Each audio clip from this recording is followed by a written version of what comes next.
श्री गजाननाला नमस्कार असो. एकदा विशेषतः मनातील सर्व मुले कोणत्या प्रकारे मिळतात ते मला सांगा. त्यावर म्हणाले तुम्ही नारदाने हा प्रश्न श्री विष्णूंना विचारला होता आणि ती हकीकत मी तुम्हाला आता सांगतो, ऐका. एकदा नारद मुनी पृथ्वीवरती हिंडत असताना त्या ठिकाणी अनंत जन्म घेऊन सर्वजण दुःखी भोगीत आहेत असे नारदांनी पाहिले आणि म्हणून लगेचच ते वैकुंठात श्री विष्णूंकडे गेले. त्या ठिकाणी त्यांनी श्री विष्णूंची स्तुती करून त्यांना प्रसन्न करून घेतले आणि म्हणाले, हे भगवंता, आपली कृपा असेल तर पृथ्वीवरील सर्व लोकांचे दुःखे नाहीसे होतील असा काही उपाय असेल तर तो कृपा करून मला सांगा. आणि हे ऐकल्यानंतर श्री विष्णू म्हणाले, नारदा, मी तुझ्यावरती खूप प्रसन्न आहे. स्वर्गामध्ये किंवा मृत्यू लोकांमध्ये कोणालाही माहिती नसलेले असे पुण्यकारक व्रत मी तुला आता सांगतो. हे व्रत दुःखाचा नाश करणारे असून धनधान्य, सौभाग्य, संतती देणारे आहे. या व्रताला सत्यनारायणाचे व्रत असे म्हणतात. सूर्यास्तानंतर 2 तासामध्ये केव्हाही सत्यनारायणाचे पूजन करावे. केळी, दूध, तूप, साखर आणि रवा हे सर्व समप्रमाणात सव्वाच्या मापाने घेऊन त्याचा प्रसाद भगवंतांना अर्पण करावा. आपले परिवार, इष्टमित्र, नातेवाईक यांच्यासह श्री सत्यनारायणाची कथा ऐकून तीर्थप्रसाद ग्रहण करावा आणि नंतर सर्वांची पूजन करावे. श्री सत्यनारायणाची पूजा देवळामध्ये अगर पवित्र झाली आपल्या देवघरामध्ये करावी. हे व्रत केल्यास मनुष्याच्या सर्व इच्छा पूर्ण होतात आणि या कलियुगामध्ये सर्व जीवांना दुःख नाशाचा हाच एक उपाय आहे. इथे स्कंद प्रणादी पहिला अध्याय या ठिकाणी संपन्न झाला. हरे नमः, हरे नमः, हरे नमः. पुंडरीक वरदाय श्री ज्ञानदेव तुकाराम पंढरीनाथ भगवान की जय. श्री सत्यनारायण भगवान की जय. भगवंत पुढे सांगतात, हे व्रत तुम्ही कोणी केले होते ती कथा मी तुम्हाला आता सांगतो. सुंदर आणि पवित्र अशा वाराणसी नावाच्या नगरीमध्ये ब्राह्मण होता. तो ब्राह्मण अतिशय गरीब होता, दारिद्र्य आणि खूप त्रासलेला होता. तो ब्राह्मण रोज भिक्षा मागण्याकरिता गावोगावी हिंडत असे. असे हे त्याचे दुःख पाहून एकदा भगवंतांनी एका वृद्धप्रमाणाचे रूप घेतले आणि त्याच्याजवळ आले आणि म्हणाले, ब्राह्मणा, तुझे दुःख पाहून मला तुझी खूप दया येते आहे आणि म्हणून तू आता सर्व दुःखांचा नाश करणारे सत्यनारायणाचे व्रत कर. आणि असे म्हणून त्या भगवंतांनी त्या ब्राह्मणाला सत्यनारायण भगवंतांच्या पूजनाचे उत्तर प्रकारचं विधान सांगितले आणि त्याप्रमाणे त्या ब्राह्मणाने दुसऱ्या दिवशी श्री सत्यनारायणाची पूजा करण्याचा मनामध्ये निश्चय केला आणि गावामध्ये भिक्षा मागण्याकरता निघून गेला. आणि काय आश्चर्य, या दिवशी त्या गरीब ब्राह्मणाला त्या गावामध्ये भरपूर भिक्षा मिळाली, भरपूर पैसे मिळाले. त्या आनंदामध्ये त्या ब्राह्मणाने सत्यनारायण भगवंतांच्या पूजनाचे उत्तम प्रकारे सर्व साहित्य आणून आपल्या सर्व नातेवाईकांच्या मित्रांसह सत्यनारायण भगवंतांचे यथासांग पूजन केले आणि सर्वांनी आनंदाने तीर्थप्रसाद ग्रहण केला. या व्रताच्या प्रभावामुळे हा दरिद्री ब्राह्मण दारिद्र्यातून पूर्णपणे मुक्त झाला आणि पूर्णपणे सुखी झाला आणि प्रत्येक महिन्याला तो श्री सत्यनारायणाची पूजा करू लागला. असाच एक तो पूजा करत असताना त्या ठिकाणी मोळीच्या सहा म्हणून आला. त्या ठिकाणी श्री सत्यनारायणाची पूजा चालू होती, ती त्याने पाहिली आणि म्हणून तो मोळीच्या त्या ठिकाणी थांबला. त्याने श्री सत्यनारायण भगवंतांची पूजा पाहिली, कथा ऐकली, सत्यनारायण भगवंतांना नमस्कार केला, आपल्यावरती कृपा करण्याकरता प्रार्थना केली आणि नंतर तीर्थप्रसाद घेतला. या व्रताची माहिती त्या ब्राह्मणाकडून घेतली आणि तो मोळीच्या पाणी करून आपल्या कामाला निघून गेला. दुसऱ्या दिवशी त्या मोळीच्याने श्री सत्यनारायणाची पूजा करण्याच्या मनामध्ये निश्चय केला आणि काही जास्त फळे घेऊन नगरामध्ये फळे विकण्याकरता निघून गेला. आणि काय आश्चर्य, त्या दिवशी त्या मोळीच्या त्या नगरामध्ये त्या सर्व फळे विकून दुप्पट फायदा झाला, भरपूर द्रव्य मिळाले. त्या आनंदामध्ये त्याप्रमाणे सत्यनारायण भगवंतांच्या पूजनाचे उत्तम प्रकारे सर्व साहित्य आणून उत्तम प्रकारे सर्व नातेवाईकांचं मित्रांचं सत्यनारायण भगवंतांचे पूजन केले आणि सर्वांनी आनंदाने केला. या व्रताच्या प्रभावामुळे हा मोळीच्या पृथ्वीवरील परमस्वरूप पाहून शेवटी मोक्ष लागला. स्कंद पूर्णागिरी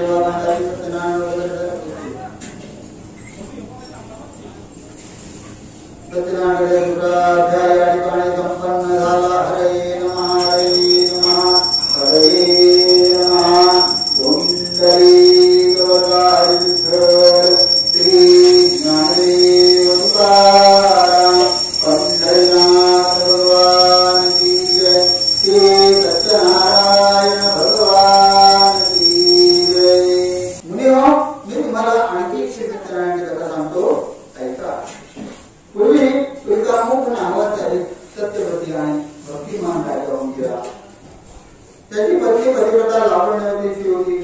एक दिवस तो राजा नदीच्या तीरावर श्री सत्यनारायणाचे पूजन करत असताना त्या ठिकाणी साधू नावाचा एक वाणी आला.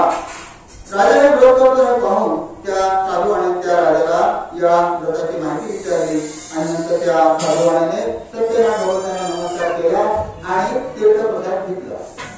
त्या साधूवाण्याने सत्यनारायणच्या साधूवाण्याला संतती नसल्यामुळे तो खूप दुःखी होता आणि म्हणून त्या साधूवाण्याने सत्यनारायण भगवंतांना पुत्र प्राप्तीसाठी व्रत केला आणि हे व्रत करण्याचा निश्चय करून तो आपल्या घरी आला. घरी आल्यानंतर त्या साधूवाण्याने आपल्या लीलावती नावाच्या आपल्या पत्नीला आपण केलेला हा अनुभव सांगितला.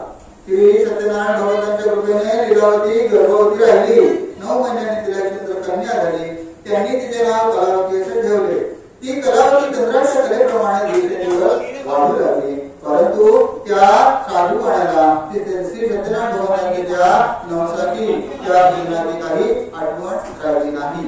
पत्नीने आठवण करून दिल्याच्या नंतर आपण आपल्या मुलीच्या लग्नाच्या वेळी श्री सत्यनारायणाची पूजा करूया असे त्या दोघांनी ठरवले. पुढे मुलगी मोठी झाल्याच्या नंतर त्यांनी तिचे लग्न कांचन नावाच्या नगरातील एका योगी याच्या वाण्याच्या मुलाबरोबर ठरवले. मोठ्या आनंदाने समारंभपूर्वक त्या साधूवाण्याने आपल्या मुलीचे लग्न करून दिले. परंतु त्याही वेळेला त्या साधूवाण्याला श्री सत्यनारायण भगवंतांच्या त्या पूजनाची त्या नवसाची काही आठवण राहिली नाही आणि म्हणून श्री सत्यनारायण भगवंत त्यांच्यावरती रागावले.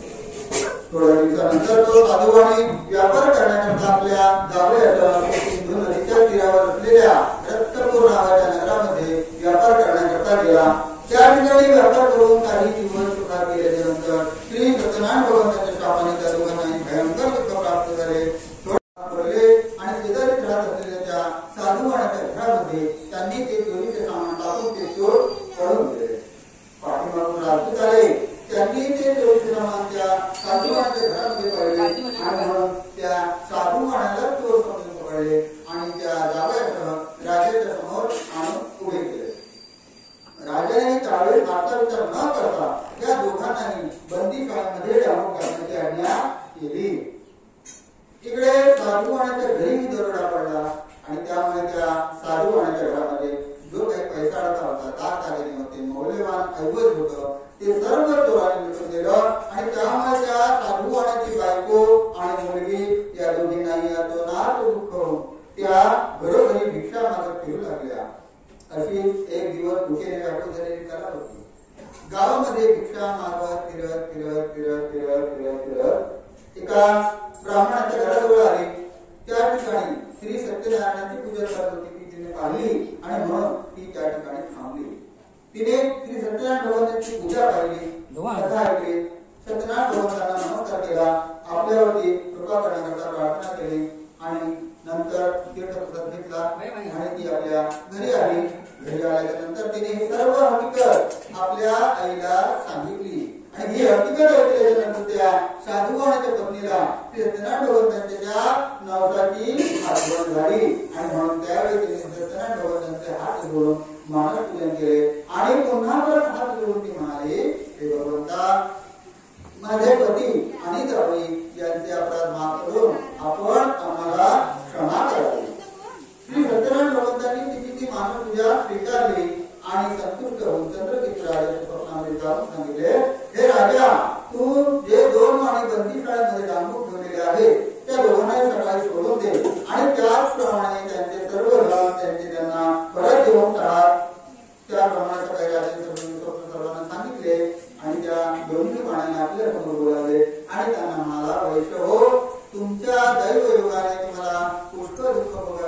आहे, आता तुम्ही सुखाने आपल्या घरी जा.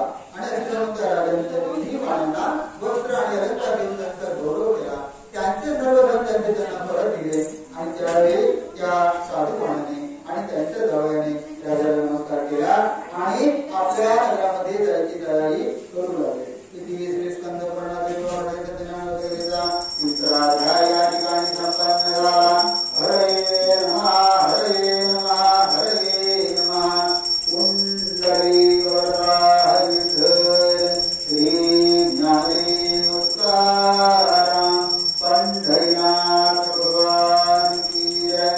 श्री सत्यनारायण भगवान की जय. अध्याय 4. नंतर साधूवाणी सर्वांचा आशीर्वाद घेऊन आपल्या जावयासह आपल्या नगराला जायला निघाले. त्यांनी नौका ठरवली. त्या नौकेमध्ये सर्व माल भरला, सर्व साहित्य जमा केलं, नौकेमध्ये भरलं, सर्व कामगारही बसले.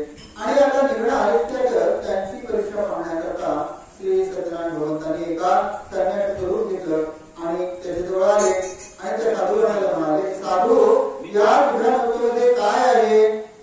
त्यावेळी त्या दोन्ही माणसांना आपल्या पैशाचा, आपल्या द्रव्याचा गर्व झालेला होता. त्या गर्वामध्ये उपासनाने, चेष्टेने संन्यासी महाराजांना सांगताय, संन्यासी महाराज आपल्याला आमचे द्रव्य पाहिजे म्हणून विचारता आहात की काय? परंतु आमच्या नौकेमध्ये फक्त पालापाचोळा भरलेला आहे. हे असत्य भाषण ऐकल्यानंतर संन्यासी योगी सत्यनारायण भगवंत फक्त एवढे म्हणाले, तुझे म्हणणे खरे हो. आणि असे म्हणून भगवंता पलीकडच्या तीरावर जाऊन बसले.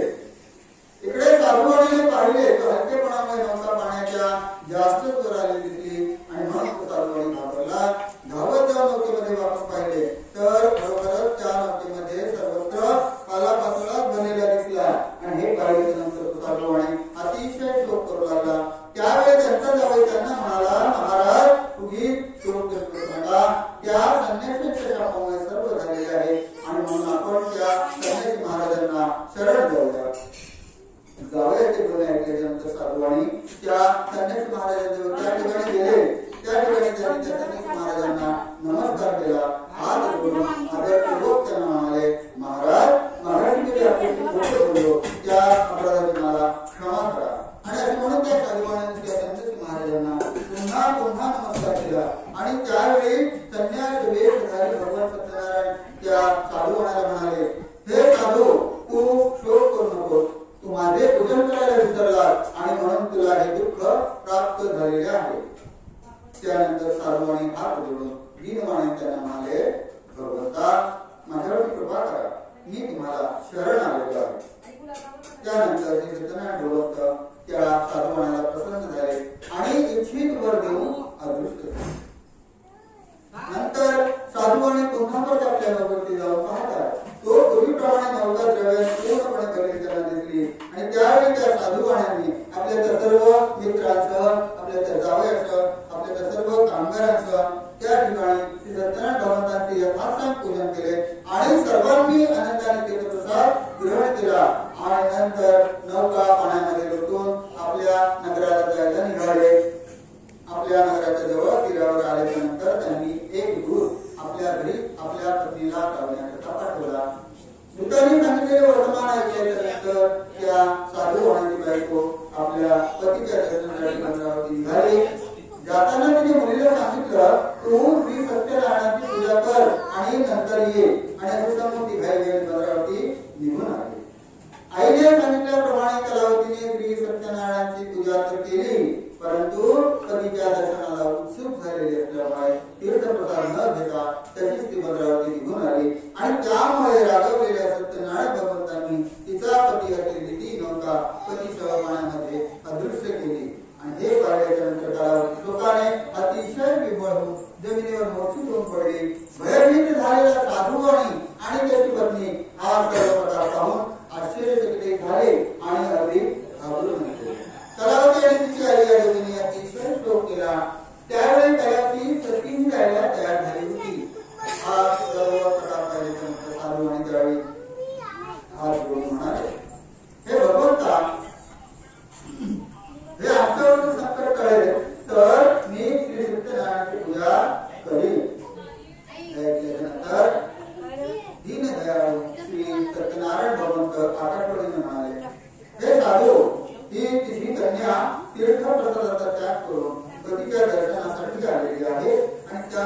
हा सर्व प्रकार घडलेला आहे.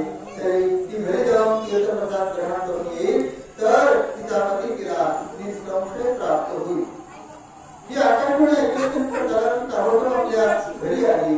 घरी आल्यानंतर तीर्थांना साष्टांग दंडवत घातले, आपल्या हातून झालेला क्षमा मागितली आणि नंतर आनंदाने तीर्थप्रसाद ग्रहण केला आणि पुन्हा परत मंत्रामध्ये आली. तो तिचा पती आपल्या सुवचनासह तिच्या कुशीत पडला आणि मग ते सर्वजण अशा प्रकारे अतिशय आनंदी घेऊन आपल्या घरी आले. घरी आल्यानंतर तो साधूवाणी प्रत्येक पौर्णिमेला आणि संक्रांतीला श्री सत्यनारायणाची पूजा करू लागला आणि या लोकनित्येला सत्यनारायण व्रत केला.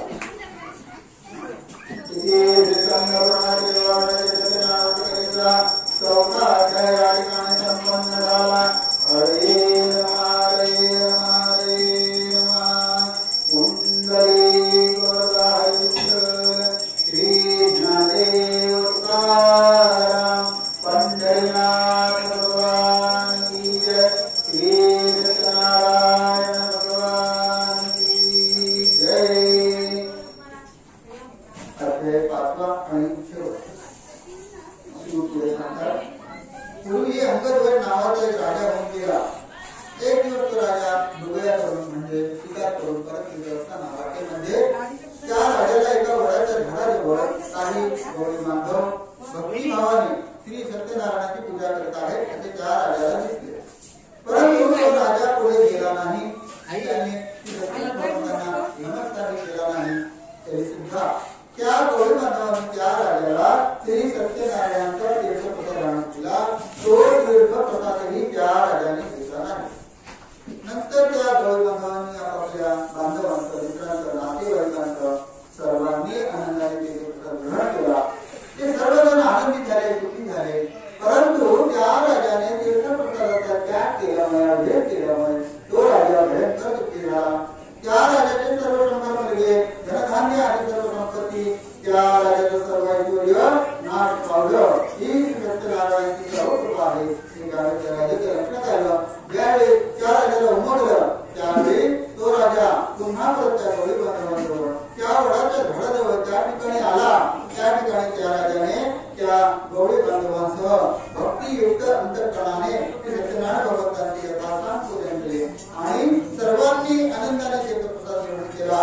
या व्रताच्या प्रभावामुळे हा अंगद राजा धन पुत्र वगैरे सर्व ऐश्वर्याने संपन्न झाला आणि या लोकी सुखी झाला आणि शेवटी सत्यनारायण व्रत केला. जो कोणी अति दुर्लभ असे सत्यनारायणाचे व्रत करतो आणि फल देणारी कथा भक्ती भावाने ऐकतो त्याला श्री सत्यनारायणाच्या प्रसादाने धनधान्य वगैरे वस्तूंचा लाभ होतो. दारिद्र्याला भर मिळते. बंधनात असेल तर तो बंधनातून मुक्त होतो. भीतीग्रस्त झालेला असेल तर तो भीतीपासूनही मुक्त होतो. यात संशय नाही. त्याने इच्छिलेले सर्व फल त्याला मिळते. त्याला सत्यनारायण प्राप्त होतो. मुनी हो असे सत्यनारायणाचे व्रत तुम्हाला आता सांगितलेले आहे. हे व्रत केले असं म्हणतो सर्व दुःखातून मुक्त होतो आणि विशेष करून कलियुगामध्ये श्री सत्यनारायणाची पूजा फल देणारी आहे. या सत्यनारायणाला कोणी काल म्हणतात, कोणी सत्यदेव म्हणतात, कोणी ईश म्हणतात तर कोणी श्री सत्यनारायण म्हणतात. याचे जो नित्य पठण करतो किंवा श्रवण करतो त्याची सर्व पाठे श्री सत्यनारायणाच्या प्रसादाने नाहीशी होतात. यात काही शंका नाही.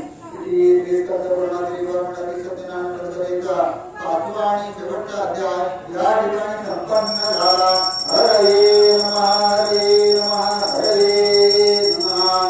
कुंडली गोदाई श्री ज्ञानदेव तुकाराम पंढरीनाथ भगवान की जय. श्री सत्यनारायण भगवान की जय.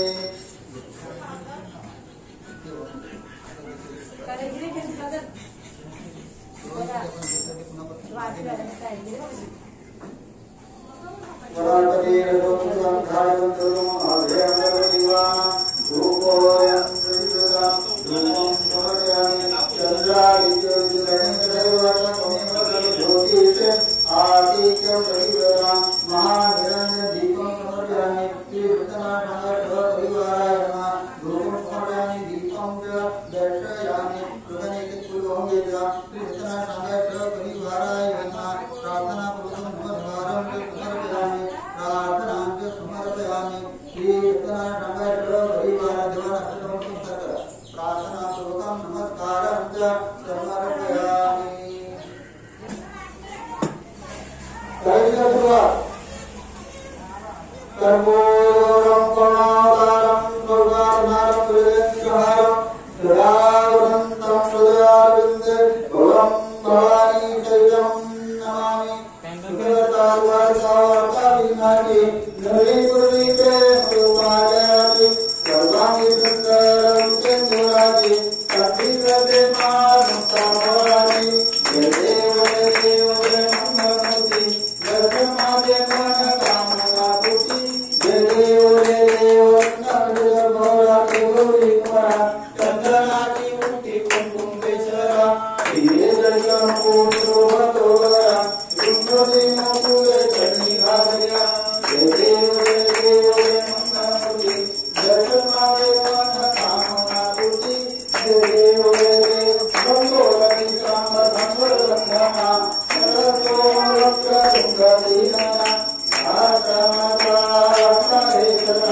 संकटी पावावे निर्वाणी रक्षावे सर्ववंदना जय देव मंगलमूर्ति दर्शन मागे मन कामना पूर्ति जय देव गौरी विचार ब्रह्मांडी माला विजय कंठका विनय त्रिवा भावन्य सुंदर मक्खीवा दुनिया निर्मला हे गुरुला जय देव शंकरा हो स्वामी शंकरा आरती हो वाळू भावती हो वाळू गुरुला जय देव गुरुला भोला सीतारा अर्धांगी पार्वती गुणांचा माना नित्य सुधारणी कंठनीला ऐसा शंकर भोले कुमारिका जय देव शंकरा हो स्वामी शंकरा आरती हो वाळू गौरा जय देव देवी शक्ति सागर के समाधि योगी दहरावले देव पात्रवाणे साधन के नीलकंठनाम सरितराय जय देव शंकरा हो स्वामी शंकरा आरती हो वाळू आरती हो वाळू गौरा जय देव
Moria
अंतरा परार्धात सुदिव्यै समुद्र पर्यंताया एकराळे तदप्रेषलोको भियो अंतकल्लेष्ठारो मरुकस्या वसुन्धुहे पावित्रकामप्रे विश्वेदेव सभा सदैवे एकदन्ताय विद्महे वक्रतुण्डाय धीमहि तन्नो दन्ति प्रचोदयात् महालक्ष्मी च विद्महे विष्णुपत्नी च धीमहि तन्नो लक्ष्मी प्रचोदयात् देवकी नन्दनाय विद्महे वासुदेवाय धीमहि तन्नो कृष्ण प्रचोदयात् आवतितनमश्च परिवाराय नमः मंत्रपुष्पं च समर्पयामि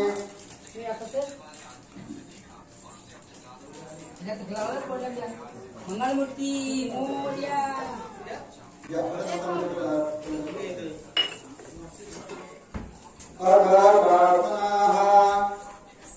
आवाहनं जानामि रंजनं जानामि प्रमस्व परमेश्वर संपत्तिहीनं कृष्ण यत्पूजितं महादेव परिपूर्ण तदस्मे आवाज पाठि महाभगवती देवता नारायण देवता मध्ये अहं कामचन्द्रो विजया विजयं विश्वं येन तस्मै नमो नमः रूपं देहि जयं देहि स्वदेहि विश्वदेहि पुत्रान् देहि धनं देहि सर्वान् कामान् देहि मे सर्वान् कामान् देहि मे सर्वान् कामान् देहि मे गतं पापं गतं दुःखं गतं दारिद्र्यं निवृत्तं आगतात् प्रपत्तितो पुण्यात् दर्शनात् श्रीकृष्णाय परिवाराय नमः मंत्रपुष्पं समर्पयामि प्रार्थनां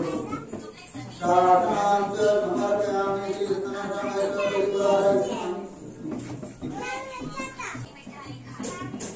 आवाहित श्रीकृष्णाय परिवाराय नमः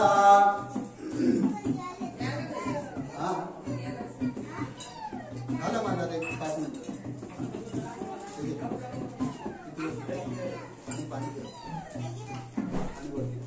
श्रीकृष्णाय परिवाराय नमः ओम जय प्राणाय नमः प्राणाय नमः ओम प्राणाय नमः प्राणाय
या तुम्ही या चक्रवर्त्रा या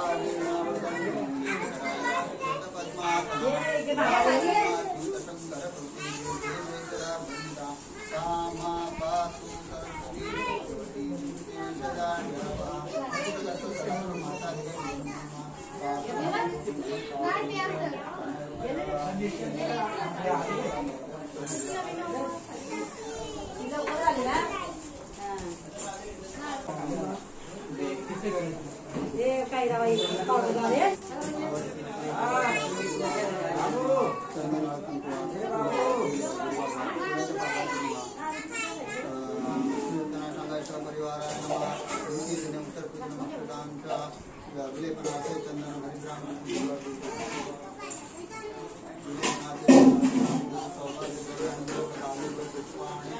समर्पयामि गुरुवांकुरांच्या बिल्वपत्राणि तुलसीपत्राणि समर्पयामि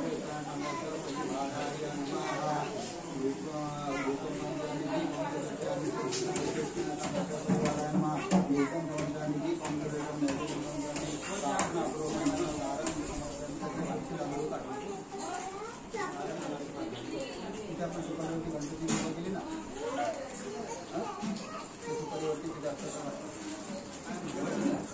ज्ञानतो देवगणातय संगामादय पाठिष्ठतां